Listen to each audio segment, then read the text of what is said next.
No, if you're not willing to do that work, then you're never going to get it. But if you're willing to work for anything that you want, you can get anything you want. If you're willing to put the blood, sweat, and tears into anything, you can literally get whatever you want. Besides running, just talking real here, like you can get whatever you want.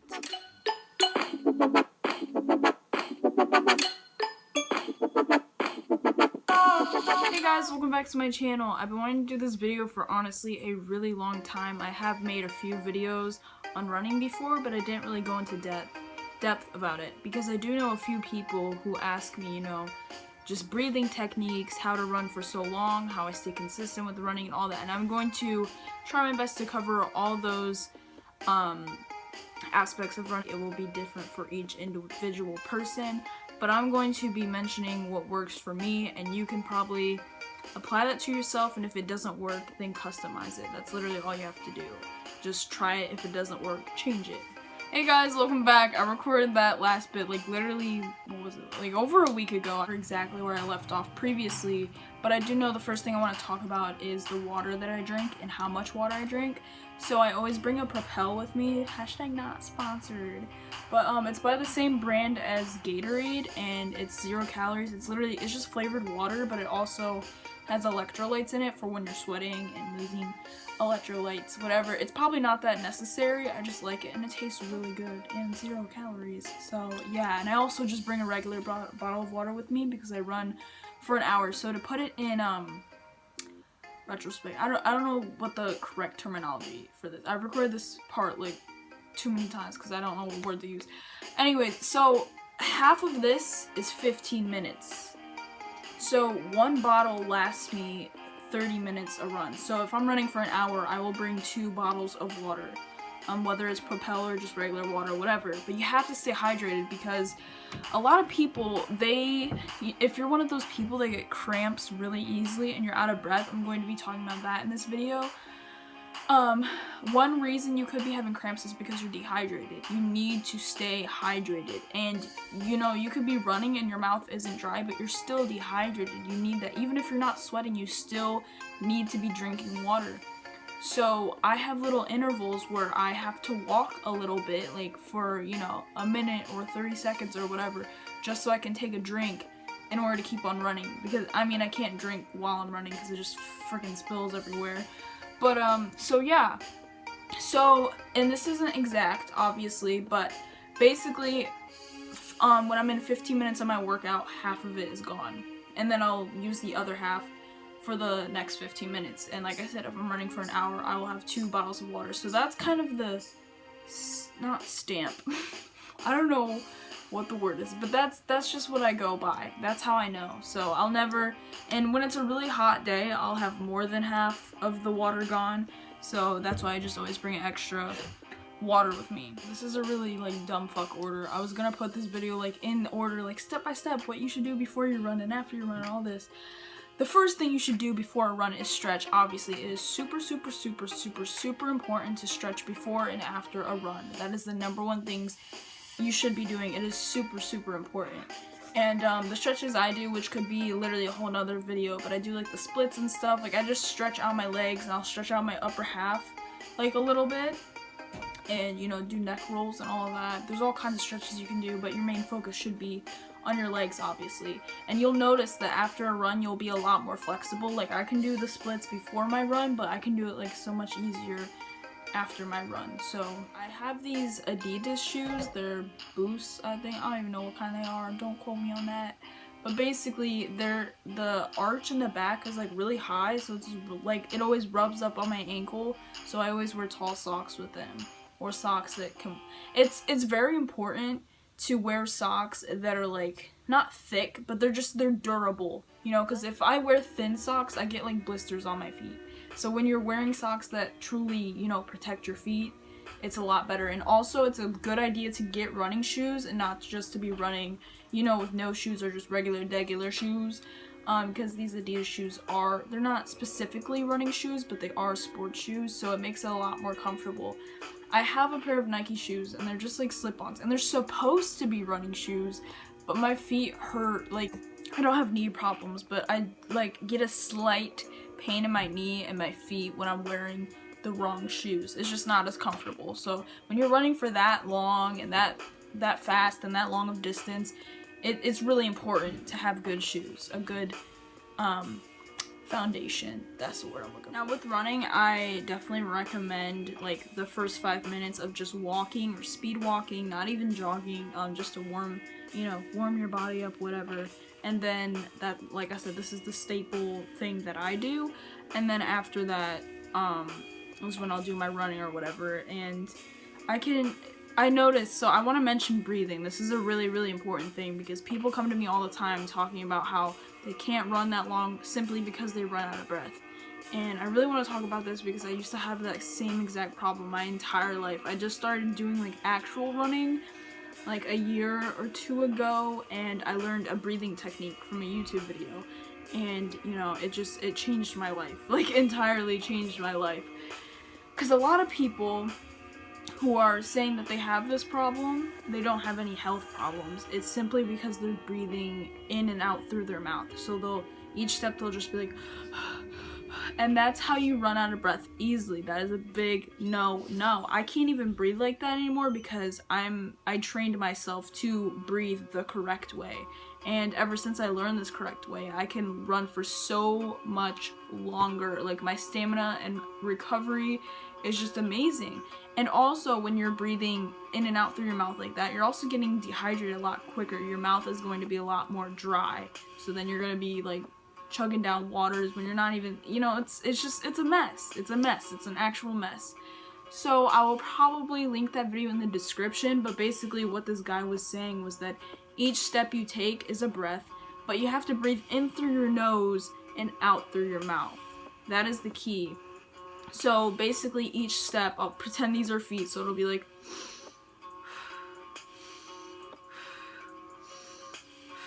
that's how you're supposed to do it. And he also said another technique, which was like, so it'd be like,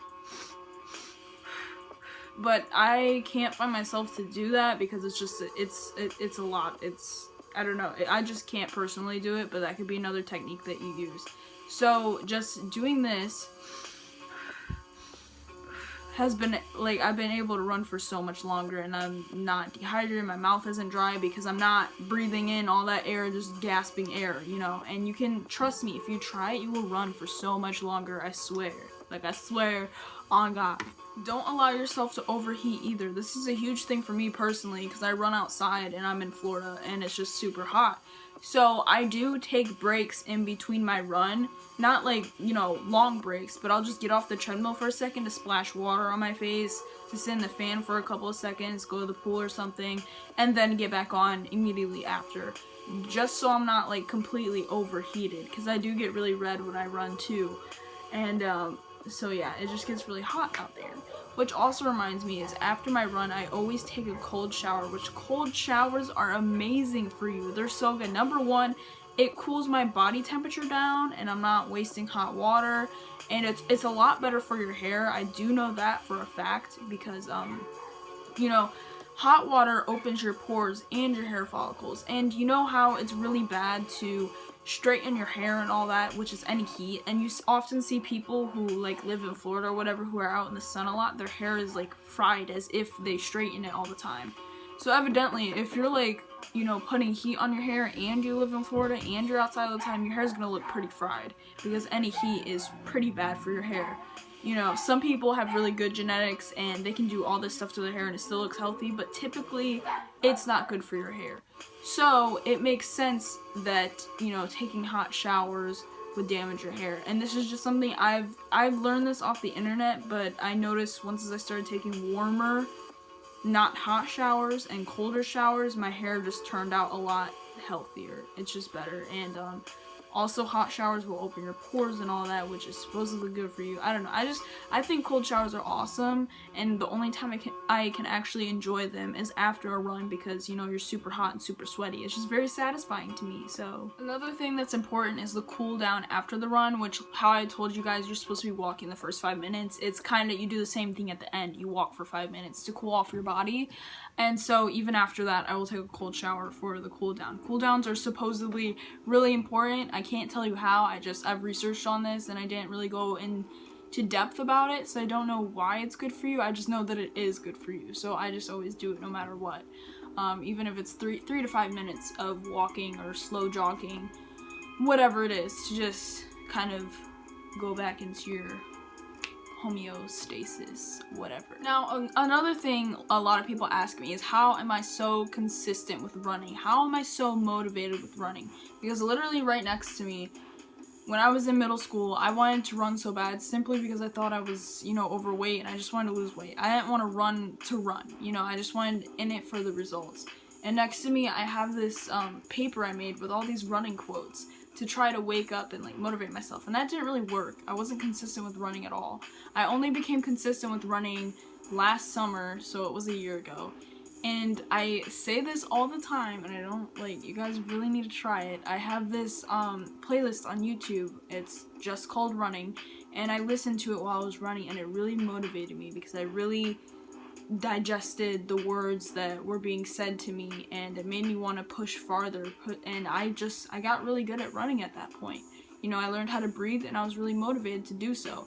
And one of the favorite things that I love about running is I get to eat more. So I remember one day I was running for an hour, and I came upstairs and there was spaghetti. I ate the whole pot of spaghetti with no shame either. I had no shame at all, and I didn't gain weight from it. Because when I got done running, I burned a lot of calories, so I'm always super hungry, so I can immediately eat right after, and I can just binge eat. And I love it. That's honestly my favorite part, is I feel like I can reward myself for the work that I've done. And it also, maybe this is TMI, whatever, but it is helpful. Your bowel movements will come a lot easier and a lot more often. So for people who are constipated, whatever, obviously eat fiber in your diet, vegetables, get those vegetables in you.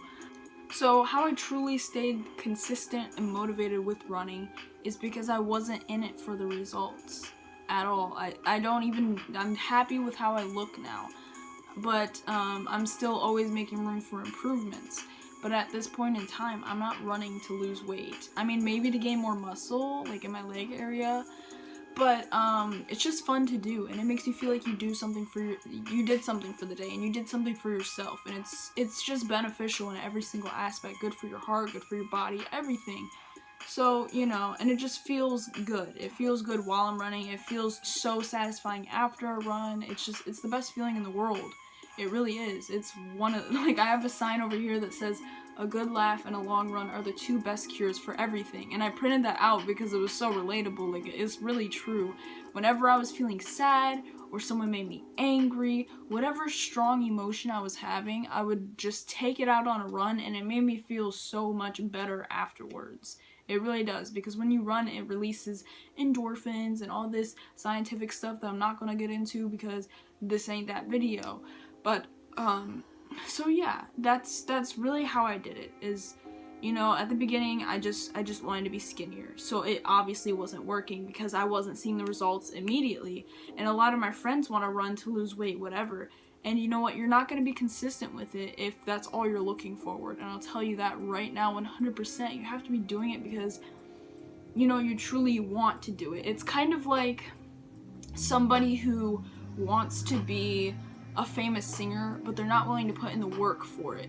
So are they really going to stay consistent with it? Are they ever going to be that famous singer? If, the work is supposed to be the funnest part, and a lot of people, I have very big dreams for myself. I have very high expectations. I have very high aspirations. And a lot of people will try to doubt me and say that I can't reach those because it's a lot of work. But the thing is, I want to do the work. The work is what makes it fun. The work is what makes it worthwhile.